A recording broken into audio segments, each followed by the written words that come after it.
I'm going to say is yes, they will be willing to shift ground. Not all of them, because we cannot get all of them.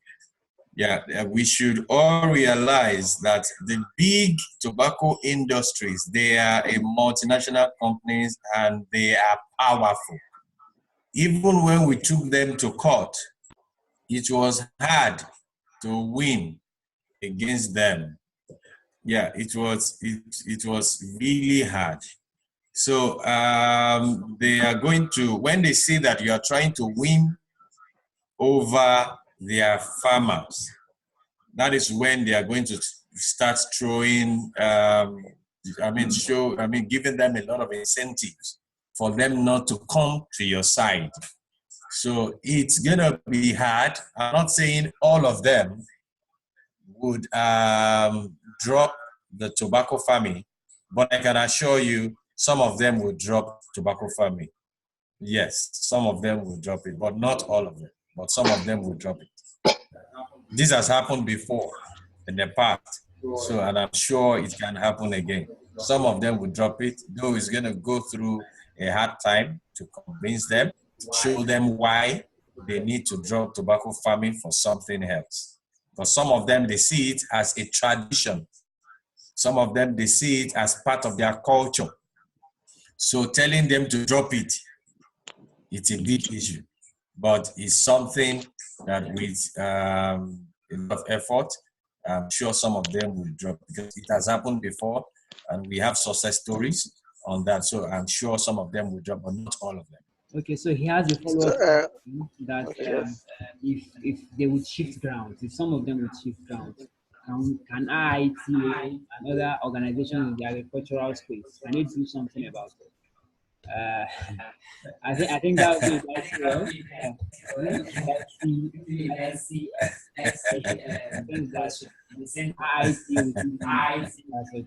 Of course, something can be done, but I think we should look at all of this from policy angle.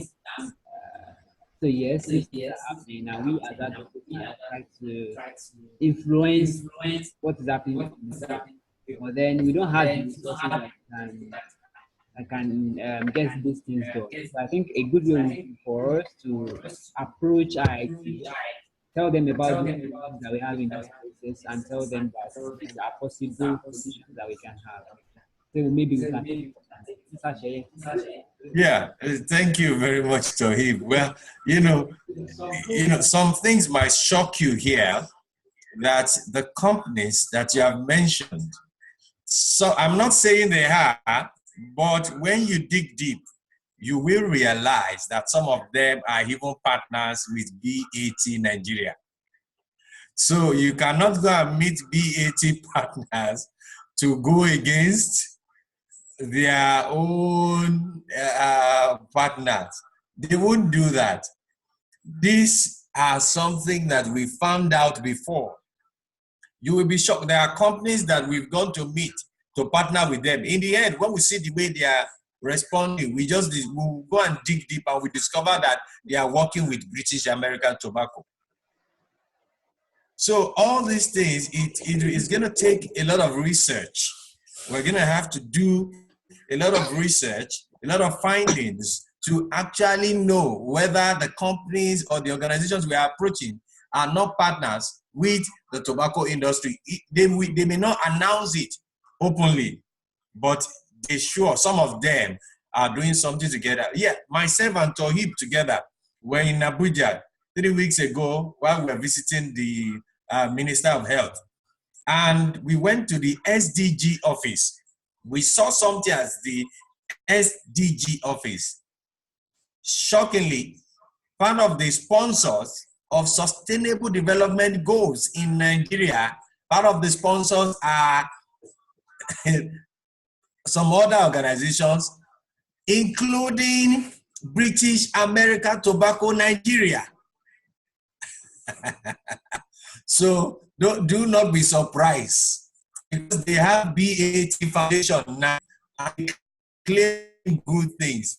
So since they've seen that a lot of their tactics are not working again. So they will do everything they can to penetrate, to make sure that people accept them with their supposedly good things that are not actually doing good to the society. So that is what I can tell you. We will have to do a lot of research to make sure that whatever company, organizations we want to approach to help those farmers, they are not involved in anything with the tobacco industry. I hope that answers the question. Thank you, Mr. Shea. Thank you very much. So I think that ends our first session. We can move into the next session with Dr. Oluwatomi Iken. I'm very sure we'll have different perspectives to a lot of these issues, and then we can also have follow-up questions from there. So Dr. Oluwatomi, are you ready for us?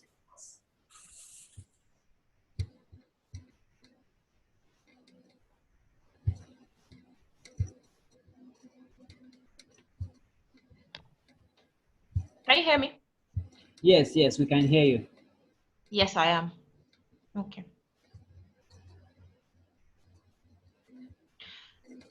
So should I start? Yes, please go ahead. Please go ahead. Okay. So good afternoon, everybody. I am Tomi Iken, public health physician in UCH. I'm in my final year of residency, and I work a bit in tobacco control. Started working in tobacco control in 2013. And this afternoon, I'll be talking about towards the tobacco-free generation, and we'll be focusing especially on young people. Why are we focusing on young people? Well, young people are the parents of tomorrow, they're the leaders of tomorrow, they're the ones that will live in the future. So if we want to have a tobacco-free generation, obviously the young generation now is the generation to focus on, so that we can make progress that will translate to the generation coming after them. Currently, smoking is reducing, but countries that are classified as low and middle income countries like Nigeria are still markets for the tobacco industry to dump many of their products. And the Global Youth Tobacco Survey of 2008 indicated that almost 3.5% of students smoke and 16.1% use other tobacco products. And currently there's another survey ongoing or about to start now that will be nationwide and be more fully representative. Young people smoke, guys, ladies, and as we know, all of cigarettes, shisha, e-cigarettes, everything is available everywhere and almost affordable for anybody that wants to use them. Tobacco control efforts are also gaining momentum. They may be slow, but progress seems to be somewhat steady despite the interference of the tobacco industry. And we know that young people are important in driving the dynamic of tobacco use, and every control effort has to include them. They smoke in bars, in malls, anywhere, in the school environment, anywhere they're away from the watchful eyes of their parents or their guardians. And tobacco industry thrives on their curiosity. They're wanting to try new things, the use of media, peer pressure, the influence of westernization to continue to drive the use of tobacco products. Many things that may not particularly appeal to older people can be used to lure younger people. Free products, parties, raves, sponsorship for at bars or at nightclubs and things like that. And so we have to give attention to the young people in our communities. What will happen? If we continue to use tobacco like this and availability remains the same, you know that in Ibadan, for example, you can get cigarettes anywhere, you can get shisha anywhere, you can even have it delivered to your house online just by the click of a link.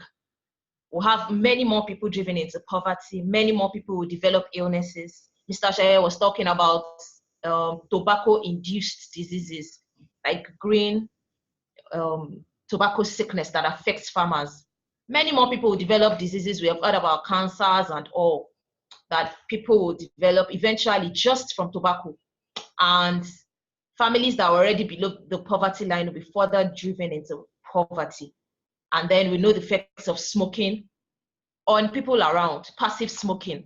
We talk about second-hand smoking, we talk about third-hand smoking. So even for young people who smoke, who feel that they are not disturbing any other person, young children around them, other family members who inhale this smoke are also at risk of developing illnesses. And our health system in Nigeria is already burdened with illnesses. We already manage malaria, outbreaks of viral hemorrhagic diseases, and then adding tobacco will further burden our health system. Is everybody seeing my slide? Yeah, yes, you can see a slide. You can see a slide. Okay, I wasn't sure. And then more young people who smoke will develop cardiovascular diseases and stroke. And then the SDGs that everybody keeps talking about will never be able to reach them, because many of these diseases will still set us back. Most of the money that was supposed to invest on managing or treating or preventing major diseases that affect us as a nation, we'll have to divert some of it to tobacco control. And these resources are already scarce.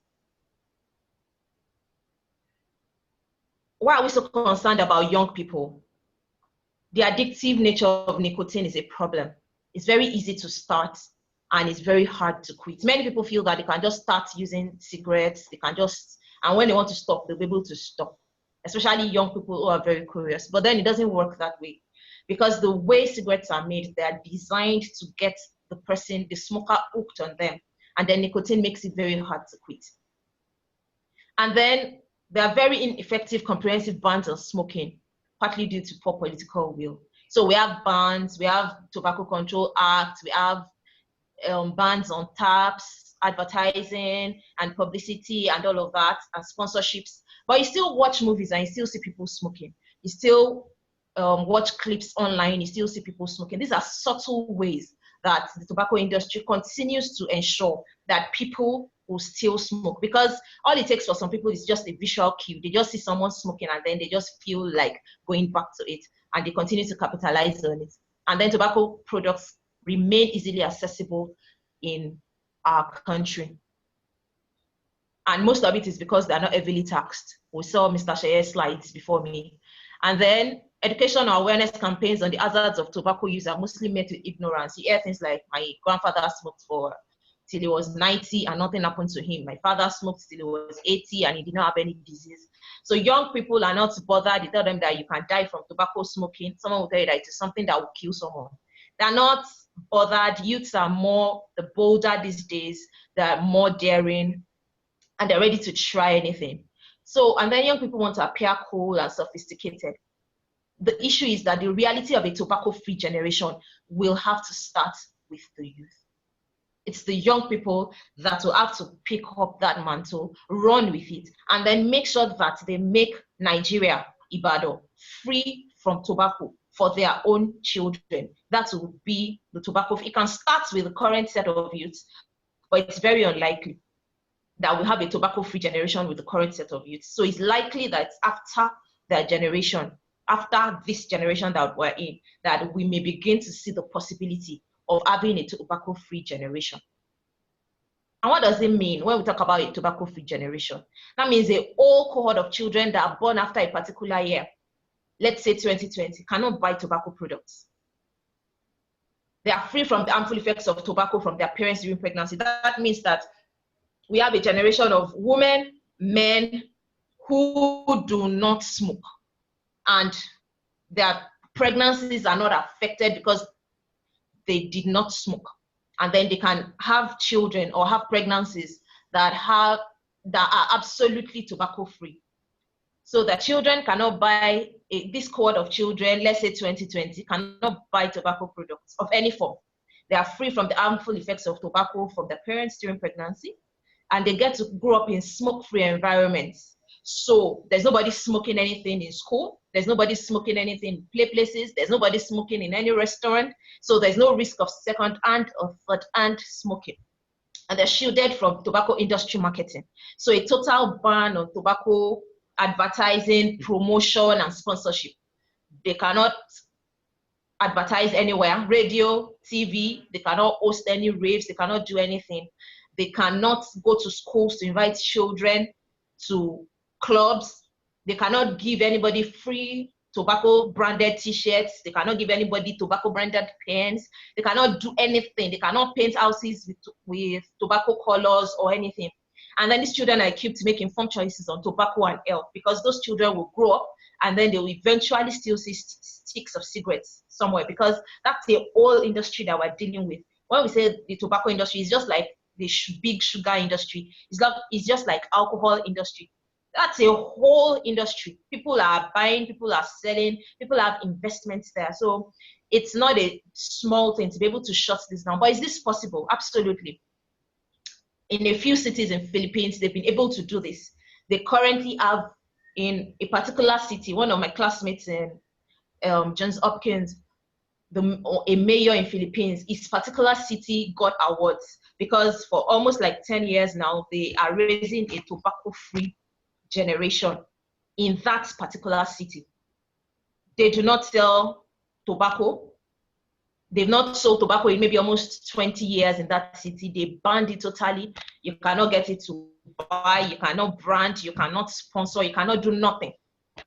And they make sure that the women also and the guys that are like in our generation either had to stop smoking or they prevented them from smoking initiation. They took it, it became a culture, and it got so many awards for it because it's very possible. It looks unlikely, but it's possible. And what they're working on in Philippines now is trying to bring it up to scale, trying to see if they can make it work for other cities in the Philippines. So it's very, very possible. And it was impressive to see the slides and how their journey had grown and the things. Of course, they face intense battles. They are constantly in court. The tobacco industry is always suing them for contravening the right to sell and all of that. But still, they've been able to achieve that landmark effect, which is very good for them and for the future of their city. Many smokers start smoking as teenagers, and so preventing youth smoking initiation or preventing teenagers from smoking may be one of the keys to ending the tobacco epidemic. Of course, tobacco control is multifaceted, but one of the ways that we can start working on this, of course, we have to start from somewhere, will be to prevent smoking initiation. And then we can have non-smoking parents raising children in tobacco-free environments, raising non-smoking children. And then non-smoking youth, or those who have even quit, can become peer mentors, can become peer educators, can drive change in their generation through online and offline engagements. We think about Coca-Cola. If you go to the smallest market, you find Coca-Cola. If you go to the tiniest of villages, you find Coca-Cola. If you go to the interiors of Ibadan, you'll find people selling cigarettes. How have they been able to market their products to that level? Even places where they don't have primary healthcare centers, places where people will not take immunization, you will find cigarettes there. You will find baraga or alcohol, you'll find it there. So how are they able to penetrate into all those hard to reach areas? We need to be able to start thinking as people in public health, in global health, in tobacco control, in civil society, that what have they been able to leverage on regarding social marketing, regarding using uncommon routes to be able to get to the grassroots? Yes, to be able to get to the grassroots, to get to people, so they can get one stick, they can get two sticks. Those same people, their children, when you ask them, has this child ever been immunized? They'll tell you no, because health workers have refused to come to this place because it's too far. But even in those places, the tobacco industry is able to penetrate. So what can we do? Is it possible for us to drive this change? Yes. Is it possible for us to have non-smoking youth? Yes. But we need to start small, and we need to start somewhere. It all starts with determination. It all starts with concerted, conscious efforts to try to domesticate all the big things. You know, Nigeria is always signing, we're always ratifying, we're always signing, we're always ratifying. But when it comes to working out the things that we sign and ratify, then it becomes a big problem. What do we stand to gain? Less burden on the health system from tobacco-related diseases, scarce resources can be used, cleaner environment. You know, cigarette butts are also a source of contaminating the environment. The air is filled, second-hand smoking, third-hand smoking. Third-hand meaning that even when the person who smoked has left totally, the residues are still there. And Mr. Shaye was talking about cigarettes contain almost 6,000 chemicals.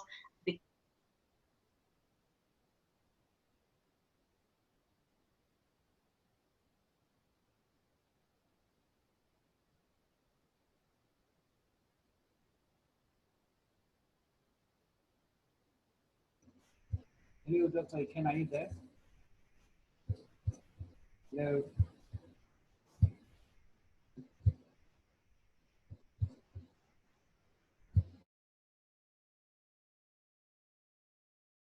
You cannot keep telling them that you don't, in these days, you can't keep telling a young person that tobacco smoking is bad for your health, you don't derive benefits from it, it's of no use, is this and that. No, it doesn't work that way anymore. Many young people will tell you the benefits of tobacco smoking, And we ourselves, tobacco control specialists, we know that it helps to, for some people, it helps them with their diet, it helps them, they don't have to eat as much.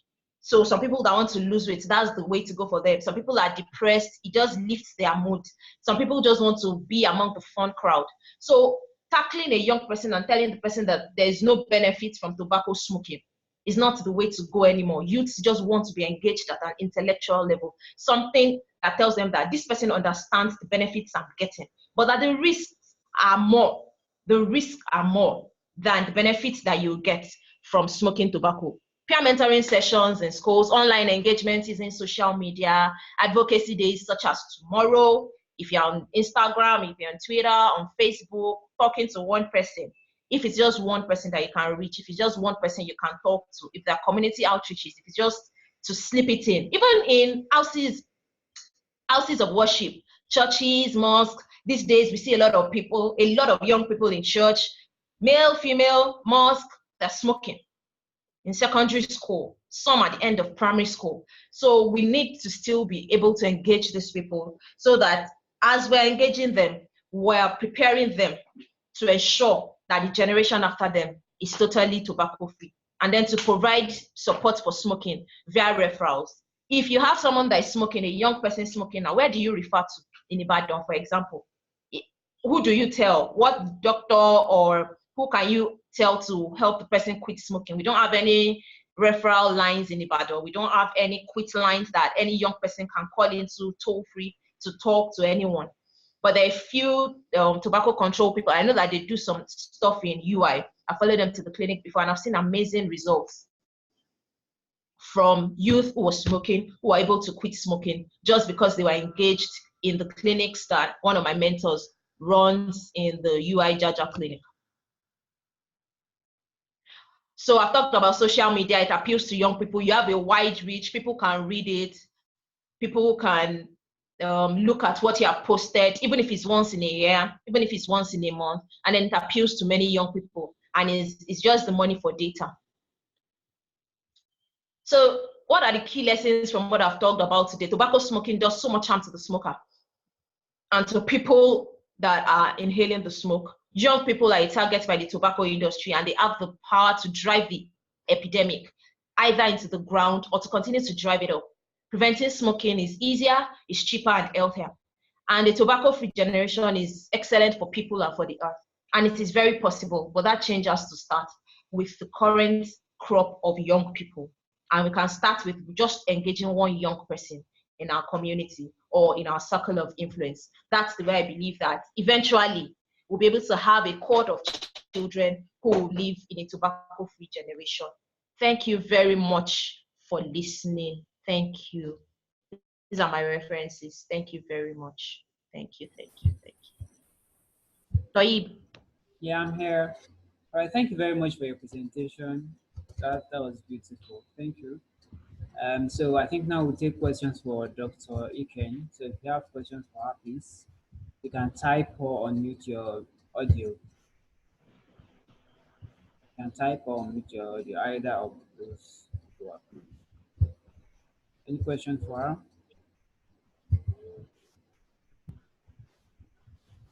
Hi, good afternoon, everyone.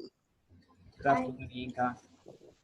Okay, so I'm actually going to make my question very short because my network is going off and on. Okay. Um, okay, good afternoon, Miss Dr. Iken Oluwatomi. Good afternoon, sir. Okay, my name is Olayinka Joseph Adebajo. So Yeah. I would like to ask you a question. Yeah. So most of these adult smokers, have you actually been able to engage them on why it's important for them to stop smoking? Okay. Well, yes. I've been able to talk to a few people. Sometimes when we do community outreaches, sometimes when smokers, sometimes when patients who are smokers come to clinic, the adults here, sometimes just community outreaches through my non-profit. I sit down and talk with a few adults. But you know, the problem with adults is one, they're set in their ways already. So Yes. You need to talk over and over. It's not a one-off thing. You can't just talk to somebody and feel that person who has been smoking for 10 years, No, 20 years, is going to stop. Yes. So okay, so let me quickly always, ask this one before my network goes off again. Okay, do you think it makes sense to advise them that if they can't stop smoking, they should make sure their own children don't start smoking too, or we should just probably focus more on them, because them stopping would mean their children won't pick it up. But if we are unable to talk to them about stopping it, could we at least just advise them that, okay, make sure your children don't pick it up? Yeah, it's possible to talk to them, but you know that tobacco smoking is do I call it a lifestyle thing? So even if a father stops smoking, a child who already loves the smoke of tobacco will go outside and get it, and you can get a stick.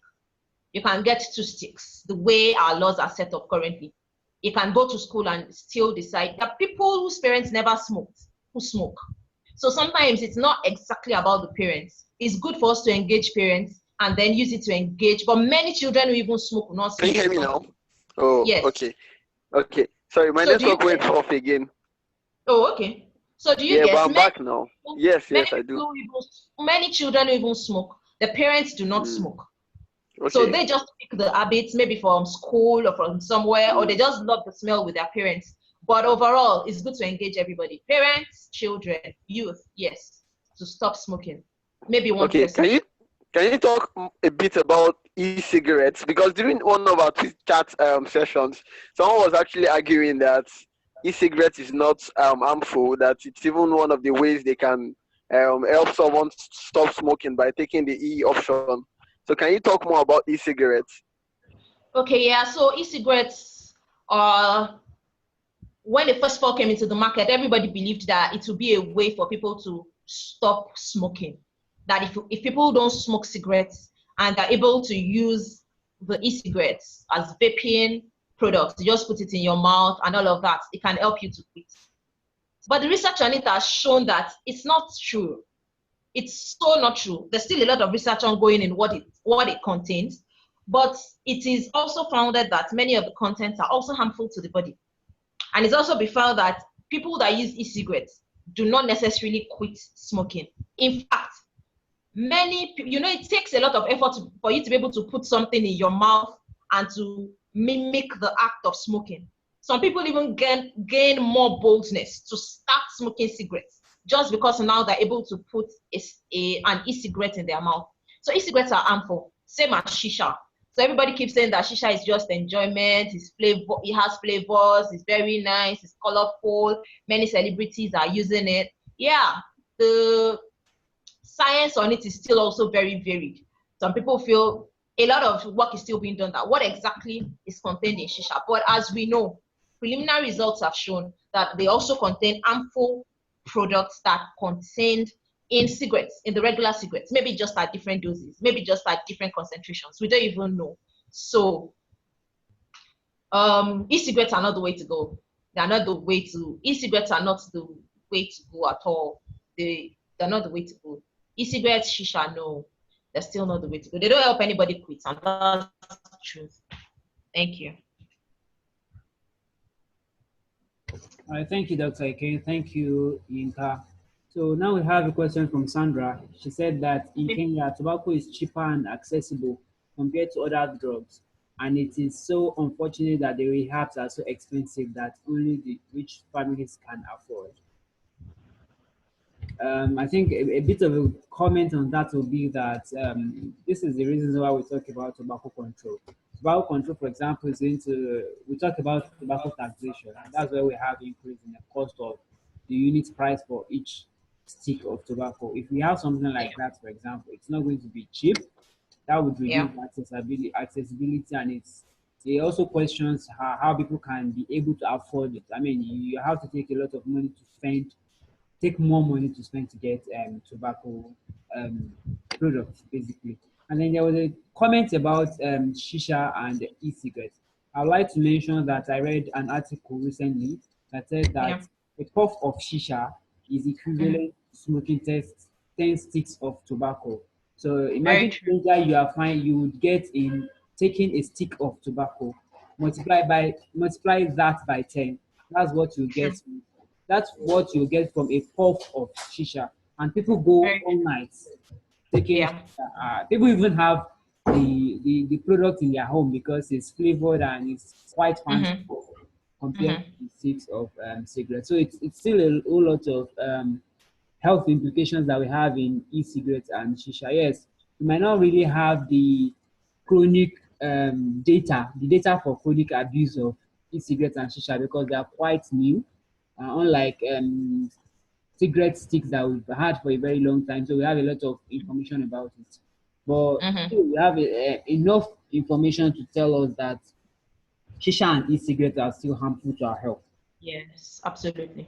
So Sandra also says that shisha was banned in Kenya this year, and that was a plus for the government. So that's it. A lot of work is to be done about this. I think it's not just Kenya.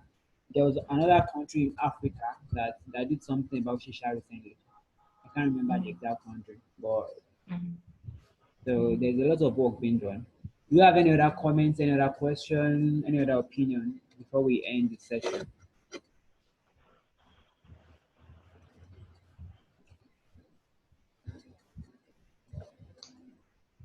All right, I guess we are all good. Thank you, everyone. Dr. Iken, please kindly send your slide so that we can forward it to everyone. The PowerPoint. Okay. All right. Okay. So I'll get the slides from her and I will send it to everyone so that we can use in our various places. So let's not forget that tomorrow is World No Tobacco Day, May 31st. And the idea of all of this campaign, the idea of this session is that we are well equipped with enough information to engage our communities, to engage different stakeholders as regards curbing tobacco consumption in our community. So please, what you should do with all of this information is to ensure that somebody else gets the information. Dr. Iken said that even if it's just one person, they are going to be helping a whole lot of people. So spread the knowledge, spread the information, and let's get more people informed and aware about the dangers of tobacco to our communities, not just to the health of the individual that is consuming it, but we also have heard today about passive smokers, even secondary and tertiary smoking. So let's do that and we'll be helping our communities get better. I thank everyone that has joined this session. Thank you, Dr. Iken, especially. Thank you, Mr. Sheye, for your session. Thank you, Mr. Inka. Thank you, Sandra. And thank you to everyone else that joined and is not here at the moment. We hope that we get to do a lot of other things together. The videos of this session was recorded and be uploaded on YouTube so that we all have access to them on a later date. When they are available, we'll all be informed so that we can possibly look at them again or share with friends. Thank you, everyone, and take care of yourself.